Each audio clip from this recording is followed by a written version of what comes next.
Sebelum melanjutkan, jangan lupa subscribe dulu, terima kasih. Bab 449, dia kembali. Benar saja, saat kata-kata yang benar-benar merusak kesenangannya keluar, senyum di bibir penguasa neraka berubah kaku dan tatapannya menyapu wajah Feng Jiu dengan penuh kemarahan. Wanita ini masih sangat tidak peka terhadap hal romantis. Demi Tuhan, aku punya banyak hal yang harus kuurus akhir-akhir ini. Bagaimana kau bisa tinggal di rumahku? Jangan ganggu aku untuk sementara waktu, katanya sambil tersenyum.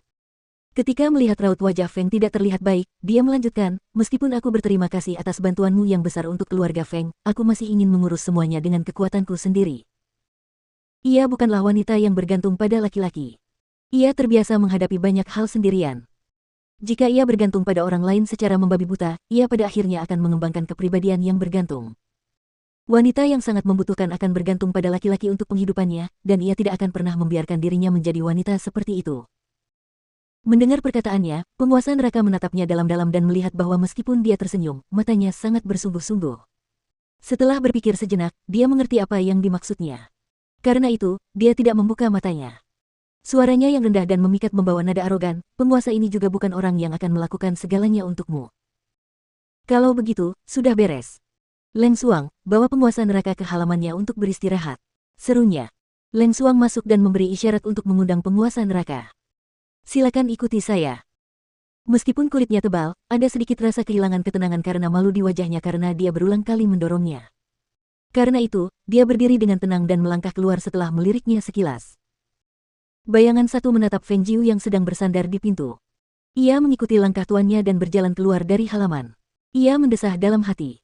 Bukankah semuanya berjalan baik antara tuan dan dokter hantu? Mengapa kedua orang ini masih berhubungan dengan cara yang aneh seperti itu?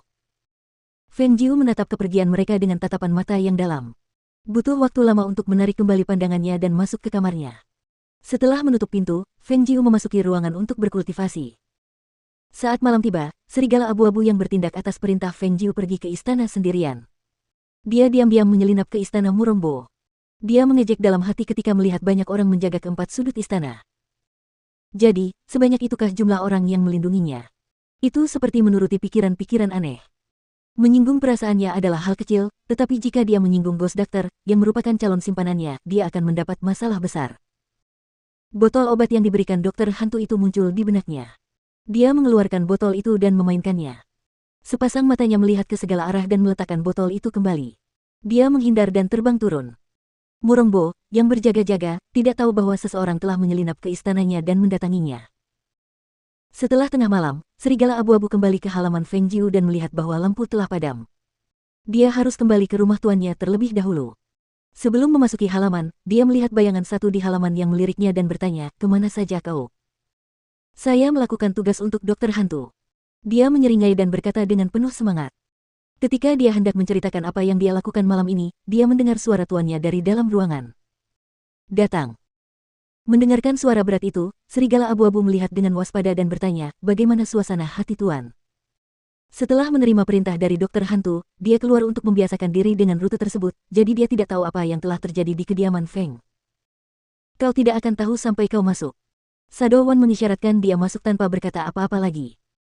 Mendengar ini, Grey Wolf memberanikan diri dan masuk ke ruangan. Ketika melihat tuannya duduk di samping meja, dia menghampiri dan memberi hormat, "Tuan, bawahan ini telah kembali."